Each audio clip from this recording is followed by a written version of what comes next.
Libro del Génesis, capítulo 37, versículos 12 a 24. Habían ido sus hermanos a pastorear las ovejas de su padre a Siquem, e Israel dijo a José: tus hermanos están pastoreando en Siquem. Ven, que te voy a mandar a donde están ellos. Le contestó José: estoy dispuesto. Le dijo su padre: anda pues a ver cómo siguen tus hermanos y cómo está el ganado, y tráeme noticias. Lo envió desde el valle de Hebrón y él llegó a Siquem.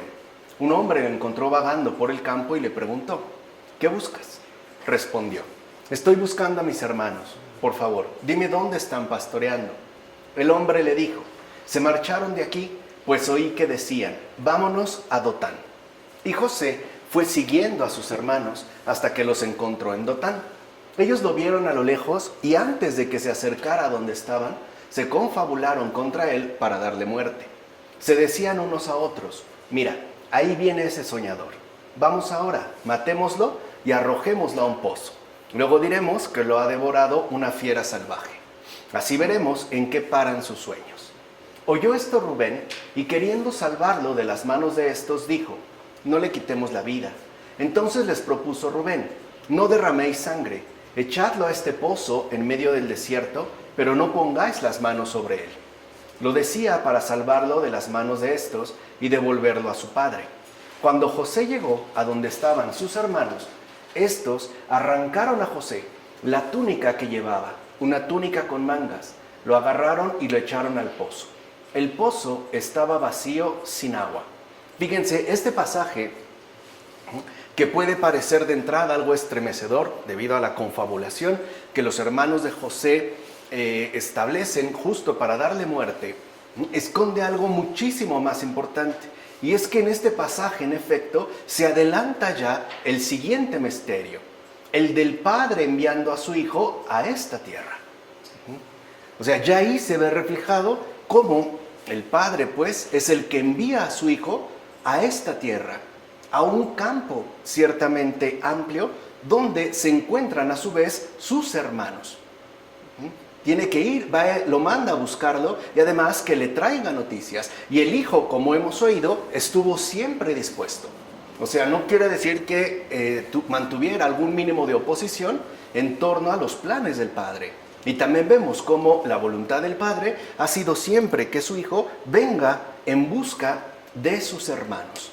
De tal forma que para el padre nosotros también somos desde siempre y para siempre amados. Somos los eternamente amados por el Padre. Por eso no hay que perder de vista este misterio que ya desde aquí, ¿no?, se adelanta y se prefigura. En efecto, Jacob sí creyó en tan grande sueño. Creyó pues que el Hijo de Dios vendría a la tierra y que sería amado por los justos y negado y ultrajado por los pecadores. Así pues, veía por tanto el misterio futuro de la encarnación del Señor para ver si las ovejas, el pueblo judío, estaban bien cuidadas y también el ganado, los gentiles. O sea, ya se empieza a ver cómo la redención no solo apuntará al pueblo judío en particular, sino que esta salvación, como ya se había mencionado desde capítulos antes de este gran libro del Génesis, también apuntaba hacia esa otra amplitud no mencionada en principio, pero igualmente contemplada, los gentiles, que aquí, para darles una cierta distinción, se le llama ganado. Porque en efecto, en este caso, ¿no?, José es enviado a ver a las ovejas y al ganado. O sea, va por los dos. Las ovejas ya están definidas, ya es el pueblo, pues, de Israel, mientras que el ganado está ciertamente revuelto. Hay una combinación de pueblos, pero en su conjunto conforman el gran pueblo, pues, de los gentiles. Y digo gran, en primer lugar, en términos cuantitativos, porque en efecto son muchos más, pues, que el pueblo reducido de las ovejas iniciales, del pueblo judío. Y también digo gran porque compartirá, llegado el momento, la bendición de la salvación dada por Dios mismo. Pues bien, Jacob envió a José a Siquem, que significa hombro o espalda. Fíjense también qué interesante. Ya que lo envió a quienes no se convertirían al Señor enviado, ya que de hecho le darían la espalda. O sea, es tanto como decir, ve con ellos que de entrada, te digo, te darán la espalda, te van a rechazar, no van a querer tener trato contigo. Y por eso huirían y hasta se apartarían de él, lo que además es propio del pecador. Cuando uno de nosotros comete algún tipo de pecado, nuestra reacción inmediata es apartarnos y huir de Dios mismo. O sea, como que nos alejamos pues de la salvación. Sin embargo, el justo no se aparta del Señor ni le da la espalda, ya que acude a Él, es decir, acepta al que ha sido enviado por el Padre. Esa es la gran diferencia pues entre un justo y un pecador. Si lo ven, no tiene que ver con los atributos morales que pudiéramos nosotros reseñar en cada caso. Ni siquiera tiene que ver con una especie de comportamiento más o menos definido.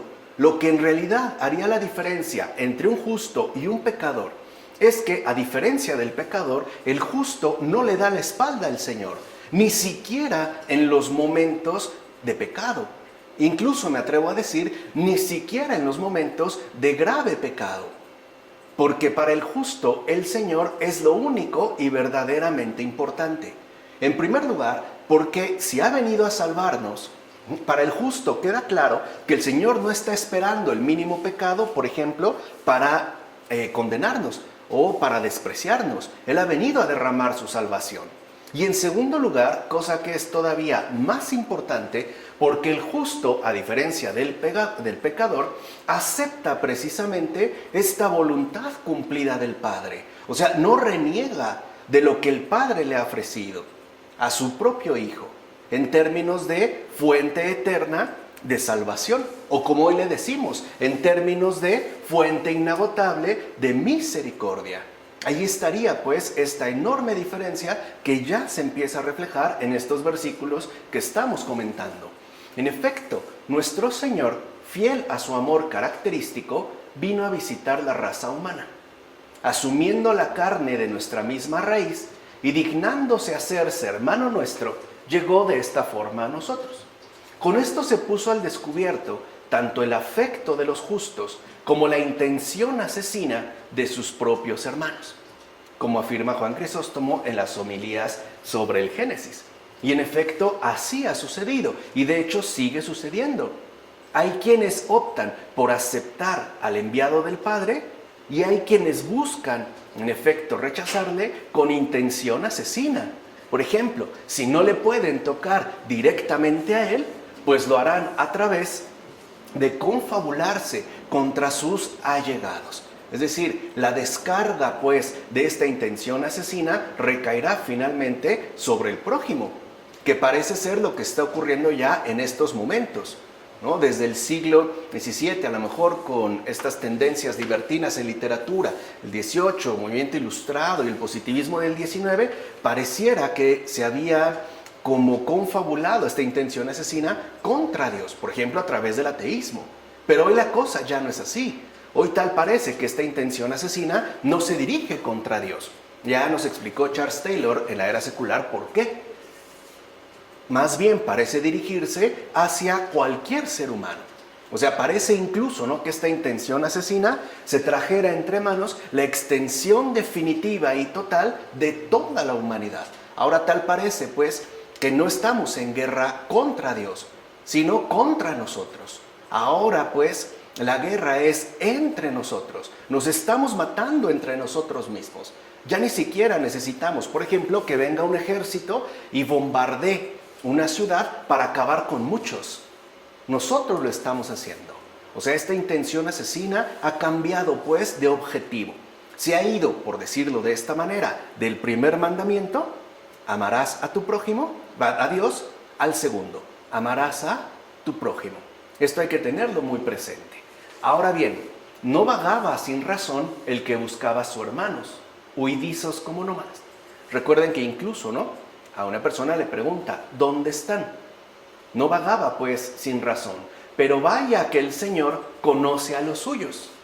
También Jesús, fatigado del viaje, se había sentado en un pozo y estaba fatigado porque no encontraba al pueblo de Dios al que amaba, pues se había apartado de él. O sea, tal parece que el Señor se acerca y nosotros nos alejamos. Más se acerca, más nos alejamos. ¿Por qué? Porque el que contrae una culpa, sea la que sea, huye de Dios. Y por tanto, de Cristo. En efecto, el pecador siempre huye, mientras que el justo se acerca y permanece cerca. Nos lo vuelve a aclarar en este caso el gran San Ambrosio, en este texto sobre José. Repito, lo que hace a un pecador permanecer en dicha condición es esta situación huidiza que le caracteriza. Siempre huye, mientras que el justo es aquel que se acerca y permanece cerca siempre, tanto en las buenas, pues, como en las malas. ¿O acaso no es verdad que el Adán pecador se esconde?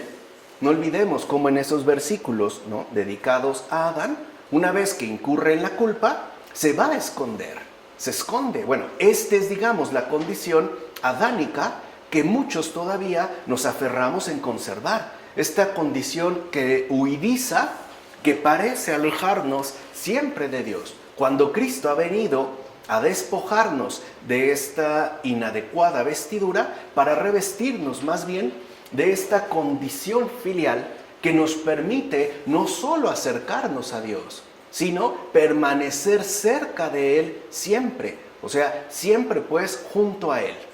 Pues bien, Jacob envió a su hijo para ver cómo estaban sus hermanos y le trajera noticias de ellos. Y Dios Padre envió a su unigénito para visitar como ovejas perdidas al género humano tan enfermo de pecado. José, mientras buscaba a sus hermanos, andaba vagando por el desierto. Y Cristo buscaba al género humano errante por el mundo entero. Que no me van a decir que también es una especie de gran desierto, ¿no?, tan lleno de sequedad, tan lleno de infertilidad, tan lleno pues de aridez en todas sus dimensiones. Pues buscaba con afán a los que andaban perdidos. José buscaba a sus hermanos en Siquem, y como Siquem significa espalda, esto quiere decir que iba tras aquello, sus propios hermanos, que le desprecian y le vuelven la espalda. El pecador, en efecto, presenta a Dios la espalda, no el rostro. Pues el rostro está como reservado al amor del hermano, al cual se le mira de frente.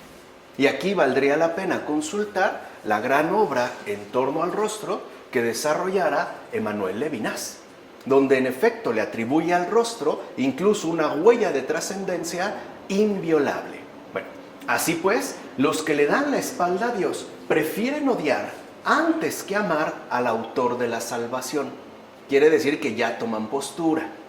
El pecador es pues quien siempre le da la espalda a la salvación que nos ha venido a visitar, como lo afirma también Ambrosio en este texto sobre José. Y esa sigue siendo una característica sumamente frecuente, darle la espalda al que nos ha venido a visitar.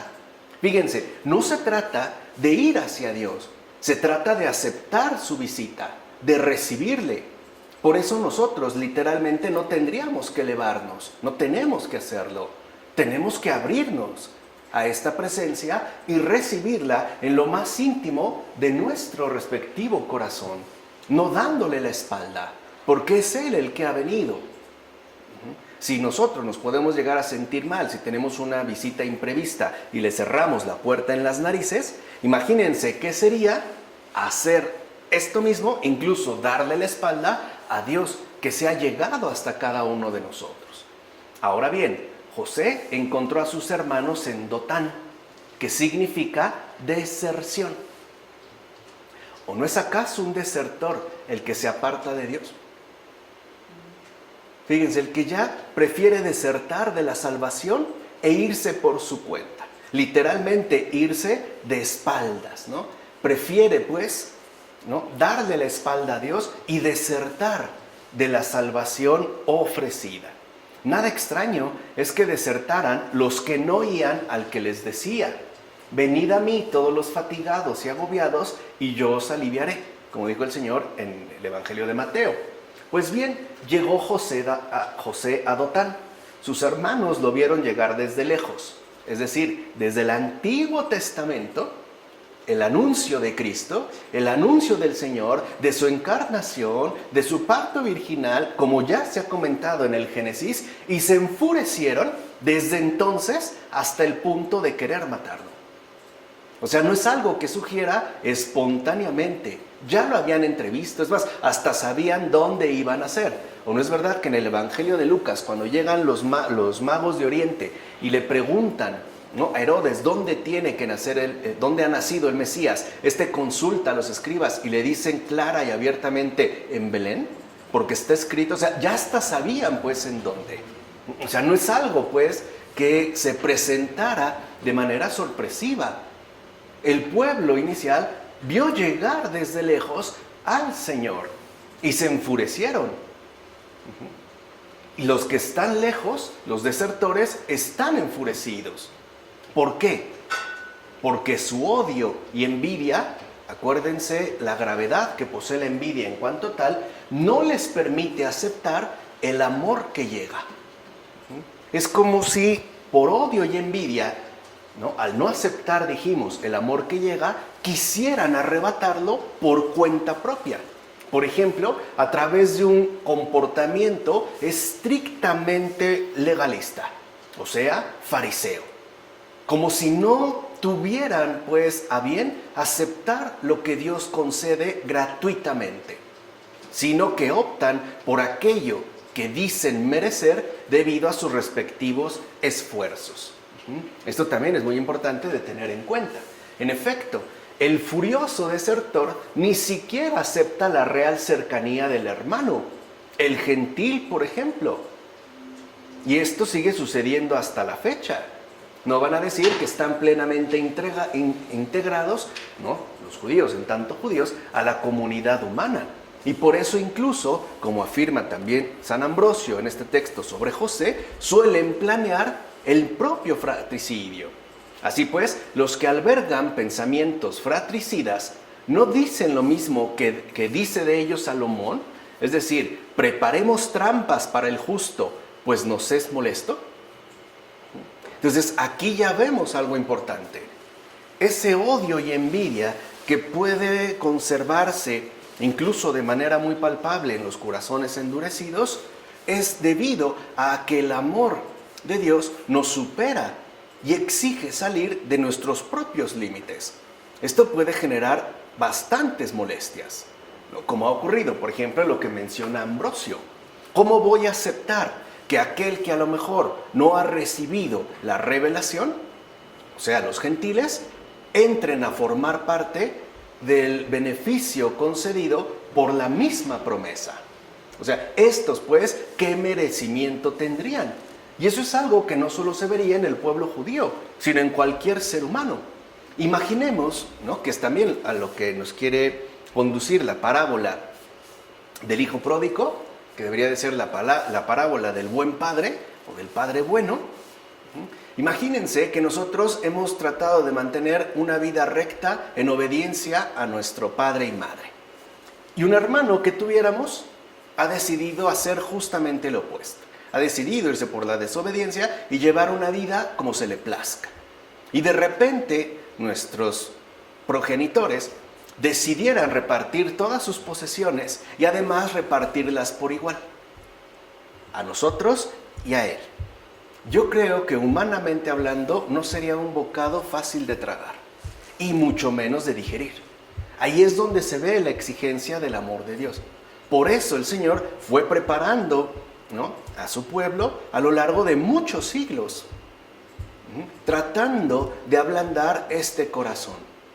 Pero este pueblo se negó, como lo seguimos haciendo muchos de nosotros también en la actualidad. Por eso es tan fundamental que nosotros no nos molestemos, pues, con Dios mismo.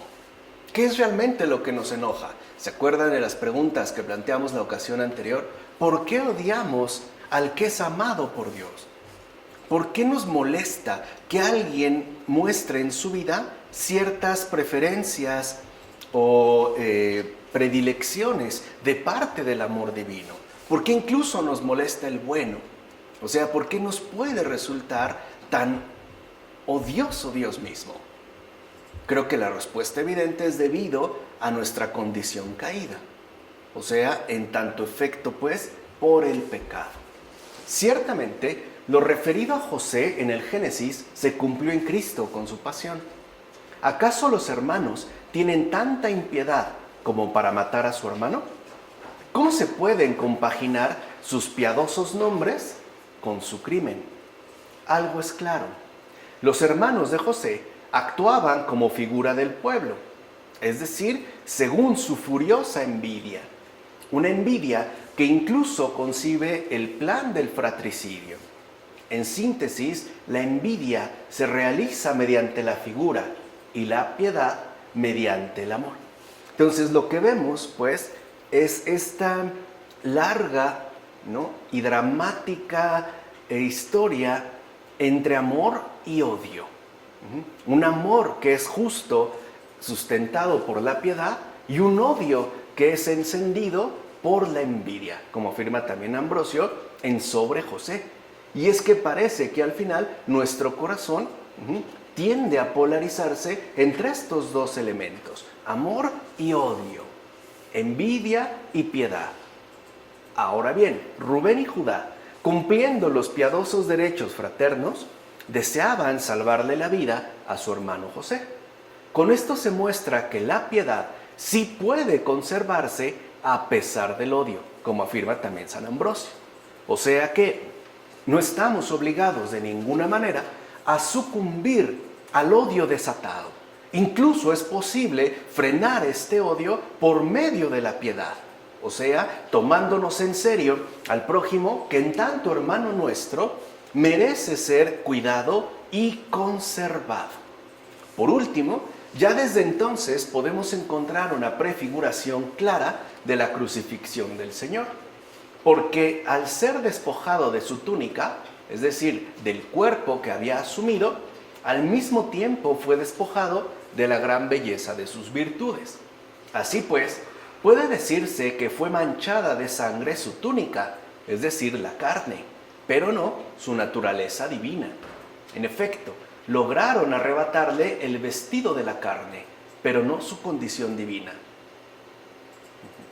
Murió el hombre, pero en tanto Dios triunfó, como afirma Ambrosio en Sobre José.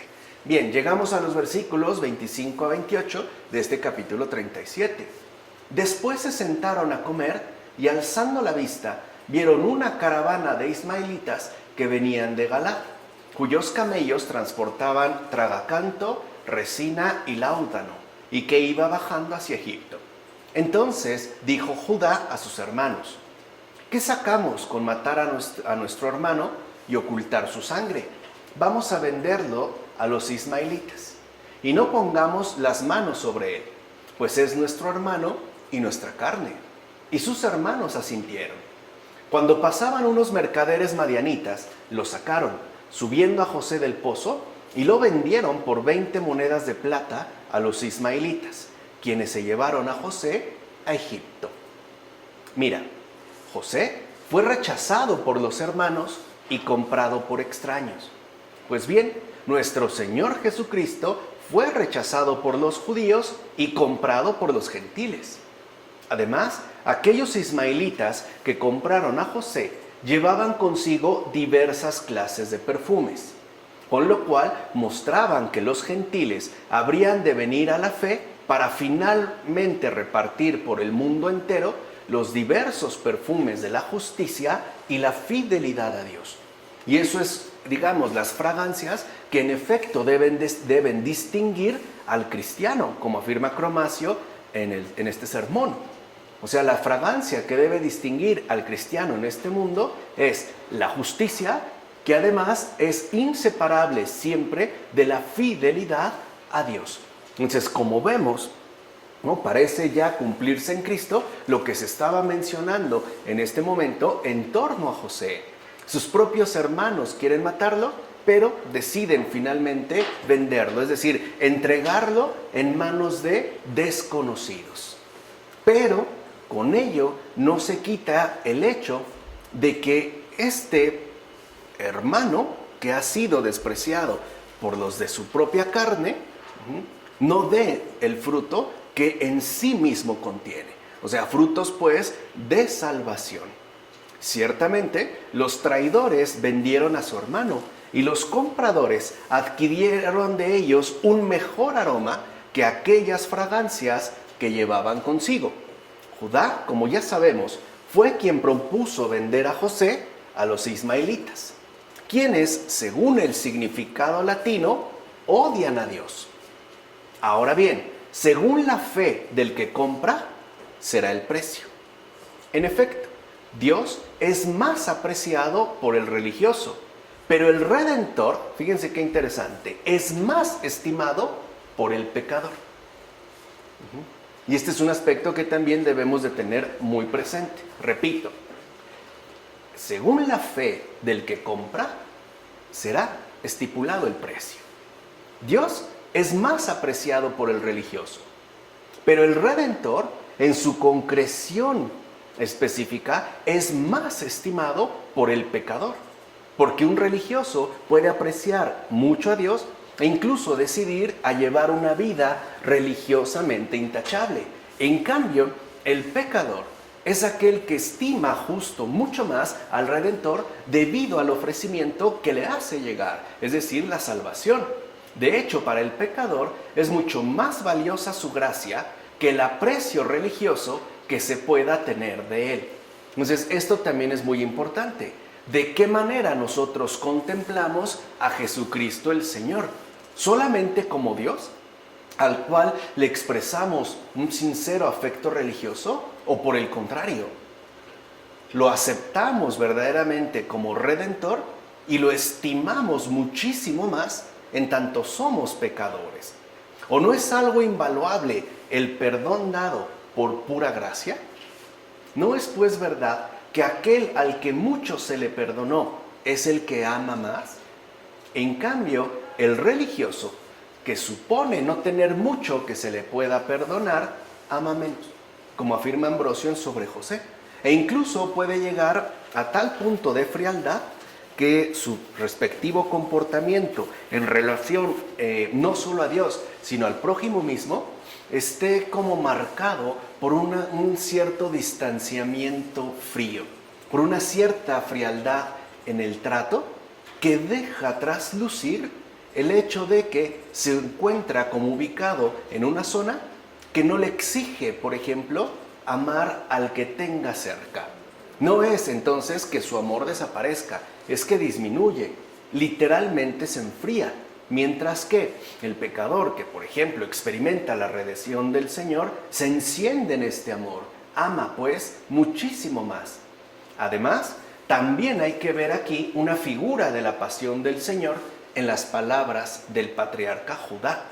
Vamos a venderlo a los ismaelitas y no pongamos las manos sobre él. Es esto justamente lo que los judíos dijeron en la pasión del Señor. Por ejemplo, en el Evangelio de Juan. A nosotros no nos está permitido dar muerte a nadie. O sea, no podemos echarle las manos encima. Y con esto se cumplía la figura anunciada en el relato de José, como afirma Ambrosio en ese texto.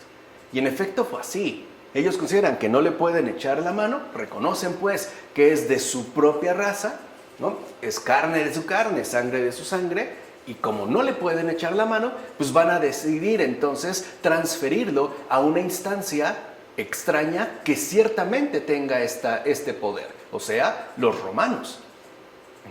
Así, observemos ahora el gran misterio. José fue comprado por 20 monedas de oro y el Señor por 30 monedas de plata.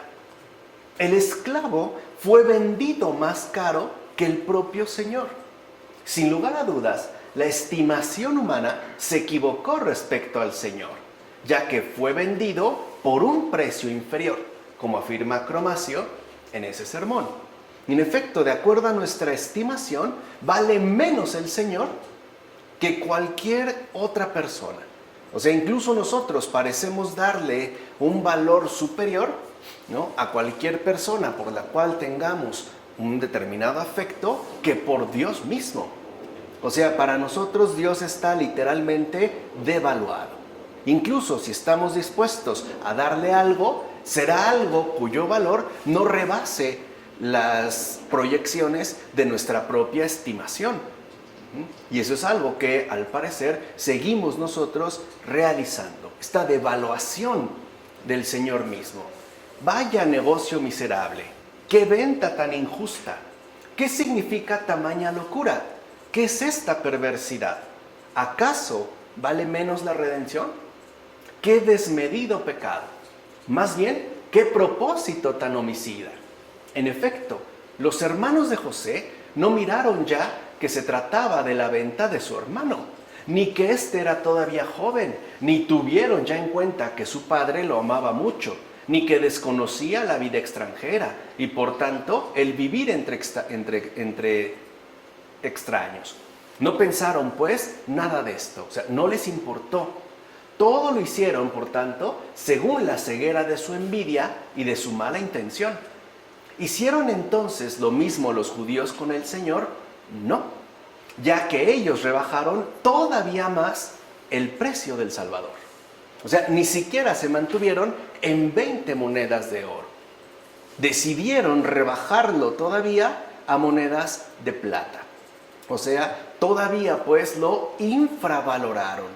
Cosa que nosotros a veces hacemos, pues si siguiéramos quizá esta imagen, diríamos que nosotros estaríamos como mucho dispuestos a dar por la redención del Señor, por la persona del Señor mismo, una monedita de cobre o incluso 2 de latón, pero ni siquiera una de oro.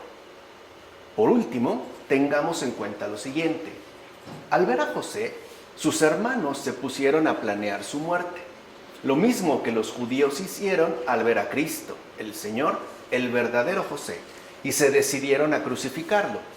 A José lo despojaron sus hermanos de la túnica con mangas, y con la muerte en la cruz, los judíos despojaron a Cristo de la túnica del cuerpo. Despojado de la túnica, arrojaron a José a la cisterna, es decir, al pozo. Y despojado de la carne humana, Cristo baja al infierno. Y cuando sacaron a José del pozo, lo vendieron a los ismaelitas, es decir, a los gentiles. Y al volver Cristo del infierno, lo compraron en el comercio de la fe todos los pueblos. Así pues, aconsejados por Judá, los hermanos de José lo venden por 20 monedas de oro. Y por 30 monedas de plata vendieron a Cristo, aconsejados por Judas Iscariote. Además, la variación en el precio significa que Cristo no sería ni aceptado ni amado de igual manera por todos. Es lo que hemos estado tratando de señalar. ¿O no es verdad que ahora Cristo en la iglesia es amado por unos más y por otros menos? José bajó a Egipto y Cristo vino al mundo. José salvó a Egipto del hambre y Cristo libera al mundo entero, del hambre de la palabra de Dios. En todo caso, si los hermanos no hubieran vendido a José, Egipto habría perecido. Por tanto, y ahí se ve, ¿no?, la sabiduría divina, ese designio de salvación tan sorprendente. Si los judíos no hubieran crucificado a Cristo, el mundo asimismo habría perecido, como afirma Cesario de Arles en su sermón. Capítulo 37, versículos 29 a 36. Volvió Rubén al pozo y José no estaba allí. Entonces se rasgó las vestiduras y yendo a donde estaban sus hermanos les dijo: el muchacho no aparece, ¿dónde voy a ir yo ahora? Ellos tomaron la túnica de José, degollaron un cabrito y empaparon la túnica en la sangre.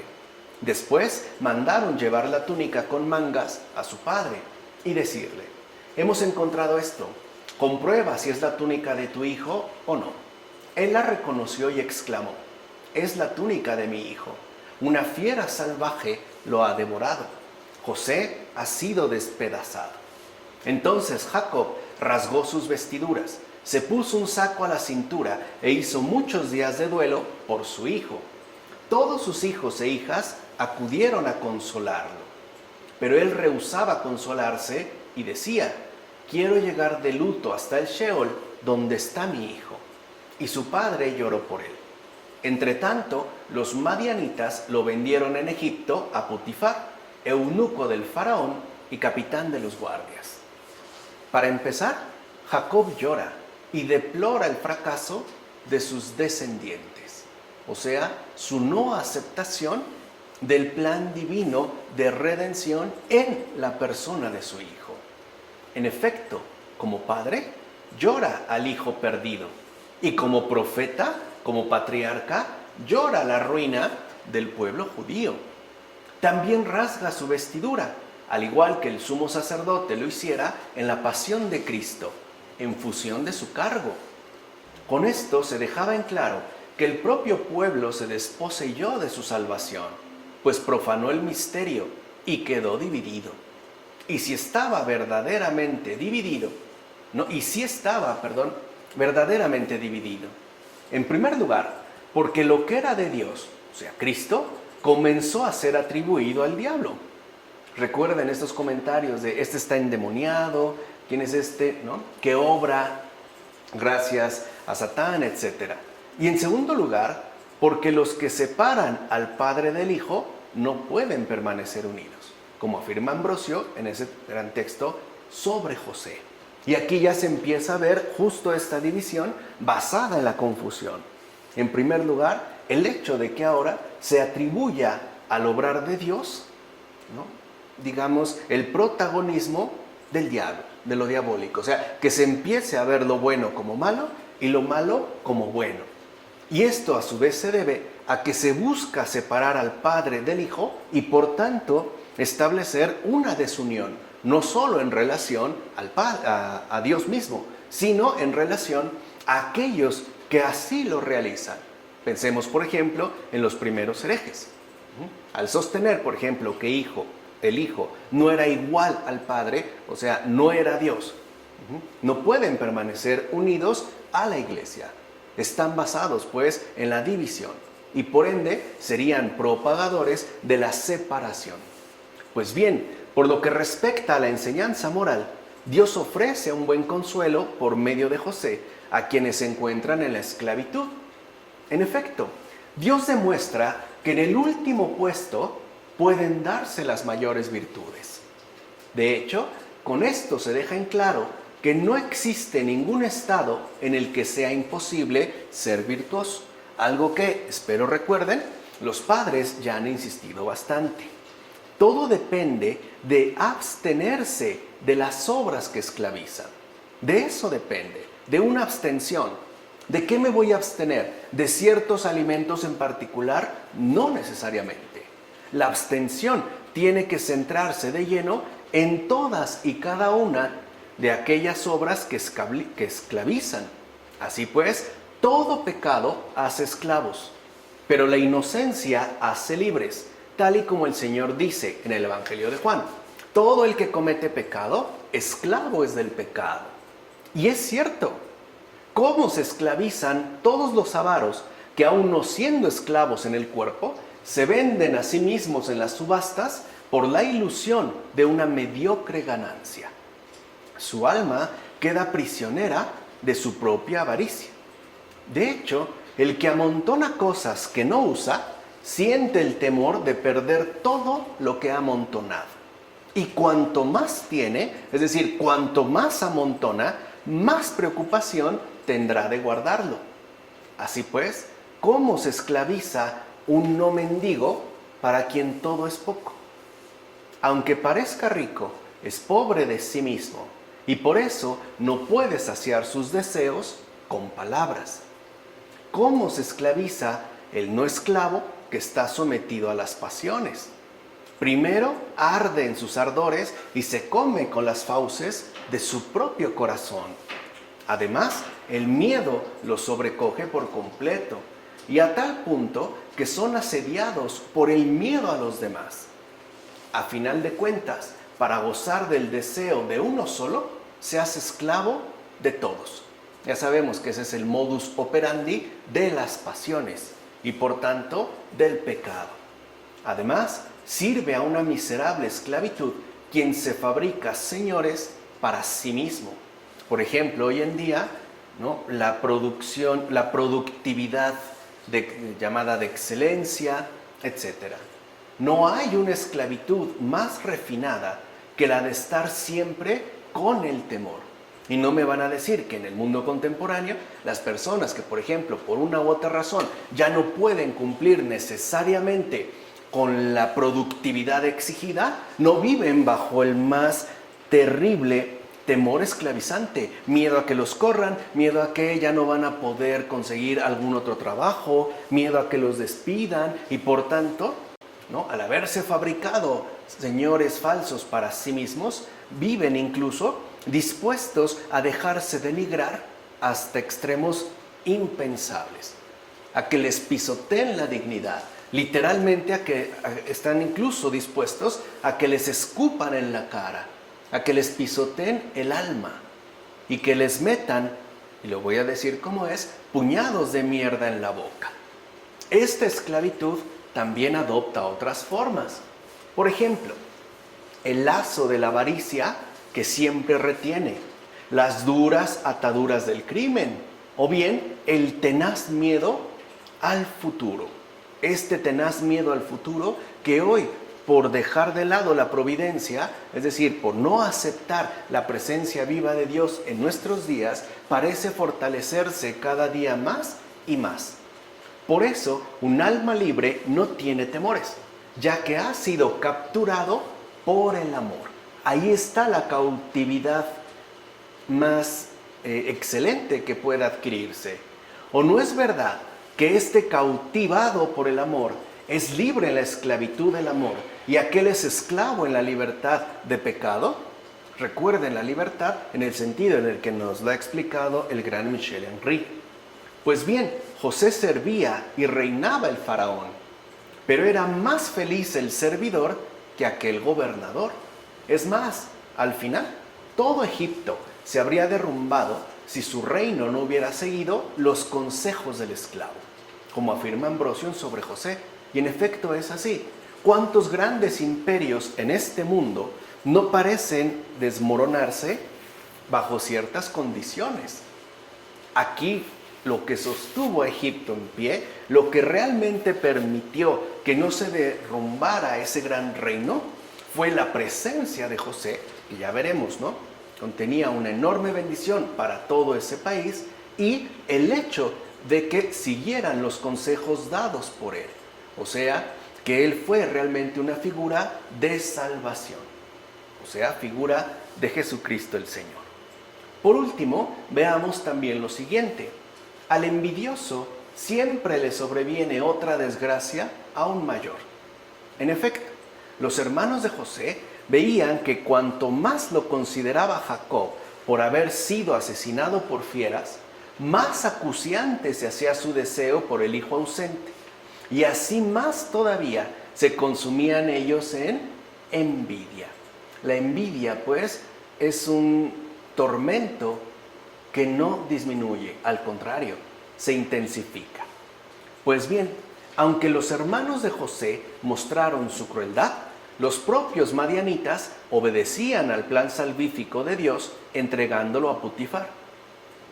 ¿Ves cómo poco a poco van sucediendo cosas en el camino que Dios mismo no deja de preparar? En efecto, a través de tales sucesos se puso de manifiesto tanto la virtud como la fortaleza de José. Él se mostró como un gran atleta cuya lucha le condujo a la corona real. Con esto quedó claro que lo visto en sueños se hacía realidad. ¿O no es verdad que José mostró a quienes lo vendieron que no habían sacado ganancia alguna de su perversa maquinación? Querían hacerle un mal y resulta que José alcanza un gran bien. Eso es estupidez, hacer mal el mal. Y es que la virtud tiene una fuerza tan grande que cuando es atacada se torna mucho más evidente y clara. Nada, en efecto, es más fuerte ni poderoso que ella. Y no porque la virtud tenga en sí misma tal poder, sino porque quien la posee goza del favor del cielo y por ende obtiene toda la ayuda que viene de allí. De hecho, quien goza de tal favor no solo se vuelve inconquistable ante las acechanzas de los seres humanos, sino que también se hace inalcanzable para las fuerzas demoníacas, como afirma Juan Crisóstomo en sus homilías sobre el Génesis. Por eso es tanto el énfasis que los padres ponen a partir de las Escrituras en la virtud, porque ser virtuoso significa gozar del favor que viene de lo alto. O sea, virtud no es otra cosa más que la gracia de Dios recibida, asimilada y hecha fructificar. No, la virtud no es una especie de ejercicio meramente humano que nos llevaría a situaciones que rayarían en lo inhumano o a un cierto tipo de comportamiento quizá más bien extravagante, ¿no? Como hacía quizá Diógenes el Cínico, abrazándose a las estatuas de cobre una vez que había nevada, o tratar de manifestar otro tipo de reacciones. No, por eso es tan importante que hoy en día nosotros volvamos, ¿no?, a ponernos firmes en la virtud. En primer lugar, porque aceptar la virtud en la vida es aceptar la primacía de Dios en nuestro propio vivir. Aceptar pues que sea su gracia la que nos guíe, proteja y acompañe en todo momento. Esto, por una parte, en efecto, nos volverá inmunes a los ataques que podamos padecer por parte de seres humanos. Y lo que es cosa todavía más asombrosa, es justo a partir de la virtud, que espero que ya haya quedado claro en qué consiste, nos volvemos también inalcanzables para las fuerzas demoníacas. Unas fuerzas que, como bien sabemos, no descansan, no dan tregua. Llegamos pues al capítulo 38, versículos 1 a 19. Por aquel tiempo, Judá se alejó de sus hermanos y se fue hasta donde vivía un adulamita llamado Jirá. Pasó mucho tiempo y murió la hija de Súa, esposa de Judá. Cuando Judá se consoló del duelo, subió a Timná, al esquileo de sus ovejas, con su amigo Jirá, el adulamita. Le comunicaron a Tamar: mira, tu suegro sube a Timná a esquilar a sus ovejas. Ella se quitó el vestido de viuda, se cubrió con un velo y, disfrazada, se sentó a la entrada de Naín, que está en el camino de Timná, pues veía que Selá había crecido y ella no había sido dada a él por esposa. Judá la vio y la tomó por una prostituta, pues tenía cubierto el rostro. Se dirigió a ella en el camino y le dijo: por favor, deja que vaya contigo, pues no reconoció que era su nuera. Ella le preguntó: ¿qué me vas a dar por venir conmigo? Él respondió: te enviaré un cabrito del rebaño. Replicó ella: bien, si me das una prenda hasta que lo envíes. Él le preguntó: ¿qué prenda he de darte? Le contestó: tu sello, tu cordón y el bastón que llevas. Él se los dio y se llegó a ella dejándola embarazada. Ella se levantó, fue y quitándose el manto, se vistió de nuevo con ropas de viuda. Veamos, Tamar esperaba que se realizara la promesa de su suegro. Ya esta promesa ya estaba dada, o sea, que fuera entregada como esposa a su hijo Selá. Pero al ver que Judá no quería cumplir con lo prometido, rechazó la unión con otro hombre y abrazó entonces la viudez, justo para no quebrantar de parte suya la promesa establecida. Pero cuando vio que su suegra había muerto y que Judá estaba en Timná, se propuso robarle a su suegro relaciones sexuales, deseosa de tener hijos con él, pero no por libertinaje, sino para parecer un ser anónimo.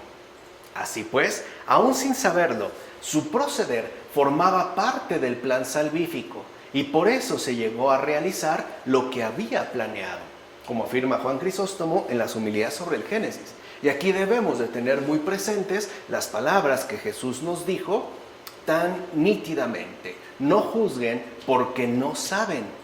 Para nosotros, ¿no?, lo primero que cuenta es aquello que podemos establecer en términos de conjeturas. O sea, nos dejamos llevar fácilmente por nuestras ideas, cuando en realidad sucede, y no de manera infrecuente, que la forma de proceder ¿no?, que podemos llegar a captar en este mundo forma parte del plan salvífico de Dios. Y que quizá es por eso, en efecto, que se llega a realizar tal y como se había planeado, aun cuando para nosotros nos resulte en términos de locura o bien de escándalo. O sea, no hay que dudar de que Dios es todopoderoso y de que Él está involucrado. Dios no necesita que se le defienda, necesita que se le acepte, que se le reconozca. Ahora bien, ¿por qué quería Tamar tener hijos de su suegro? No por un mero acto de pasión, sino por estar sedienta de aquello, entiéndase, la bendición que está oculto en los hebreos. En efecto, Tamar se presenta a Judá para poder recibir el tesoro que está escondido en los circuncisos, es decir, para poner al descubierto que dicha bendición también puede transmitirse por medio de la hija de unos incircuncisos, como afirma Efrén de Nisibi en el comentario al Génesis. O sea, la insistencia pues en que esta bendición también puede ser recibida por parte de aquellos que no forman parte del pueblo de los circuncisos, del antiguo pueblo hebreo, ¿no?, del pueblo judío. Aquí ya se empieza a dar también esta anticipación, o sea, la insistencia, ¿no?, reiterada una y otra vez de que la salvación, el plan salvífico pues de Dios, tiene un alcance verdaderamente universal y no solamente local o restringido. Ahora bien, mientras Tamar estaba pidiendo a Dios por esto, o sea, fíjense, ¿no? O sea, no solo es que lo haga de una manera pasional, sino que lo hace con un sincero deseo e intención, está pues rezando, está orando, ¿no?, está pidiendo a esto por Dios. Judá pasó, la vio y fue a ella. Un detalle bien importante. Recuerden que la Escritura todo cuenta, incluso los detalles que en un primer momento puedan pasarse por alto. Ella no fue a Judá. Judá fue la que se le acercó a ella.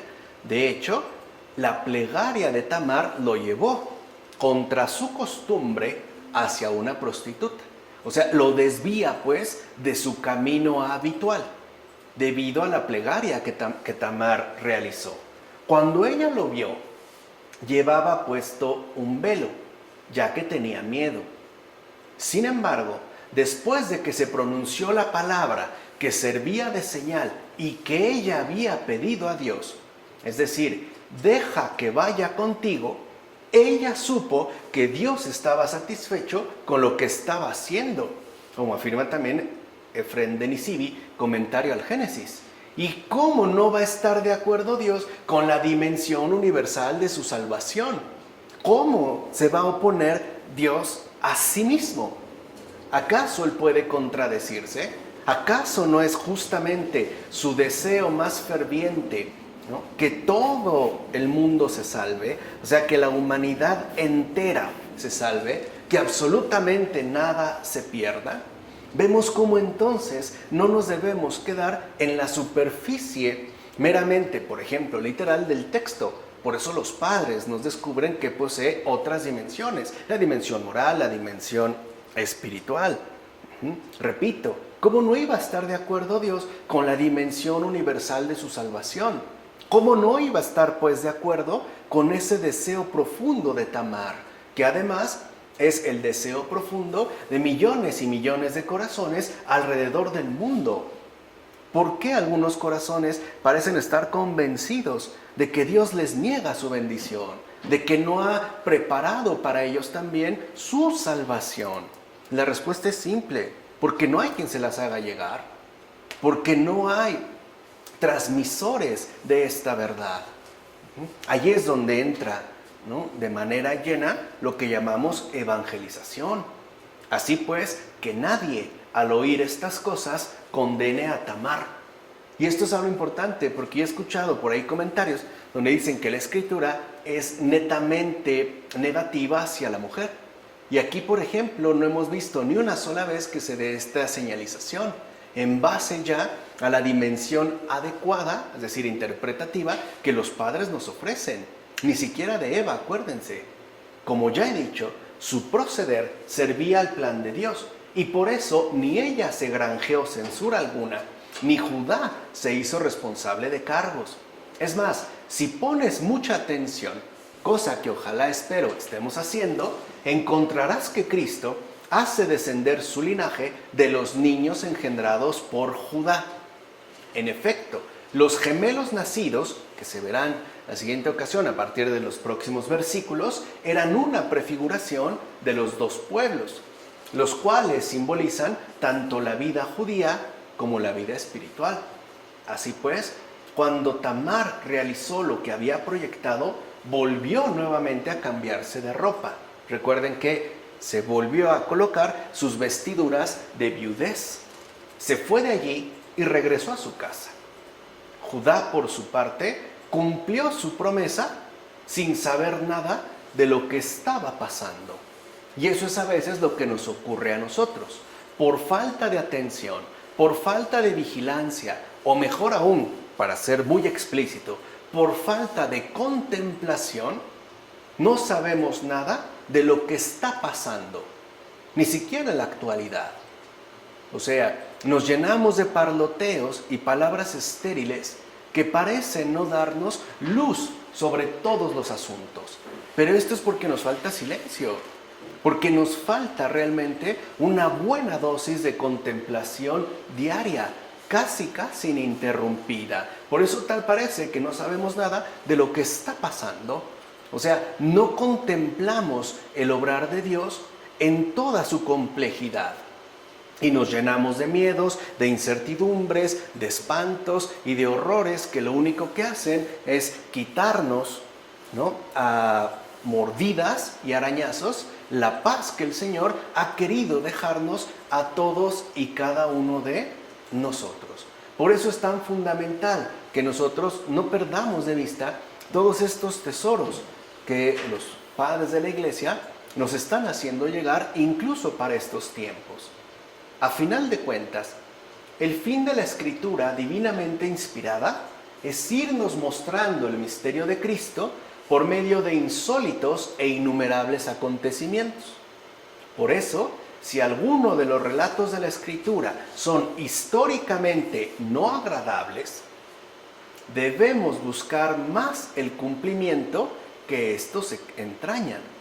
O sea, no solo quedarnos con lo dicho, sino con la riqueza misma del decir, que se trasladaría incluso a ese cumplimiento vislumbrado de una manera históricamente no agradable, narrativamente, ¿no?, difícil de manejar. En efecto, la finalidad de las escrituras no consiste en narrar simples hechos históricos, sino en lograr instruirnos acerca del conocimiento del misterio de Cristo, la obra de salvación, mediante hechos llenos de profunda sabiduría, como es el caso que acabamos de mencionar en relación a Tamar. Por eso no se puede criticar la Escritura como si estuviera alejada de la verdad, pues ella misma es la que nos expone el misterio de la salvación.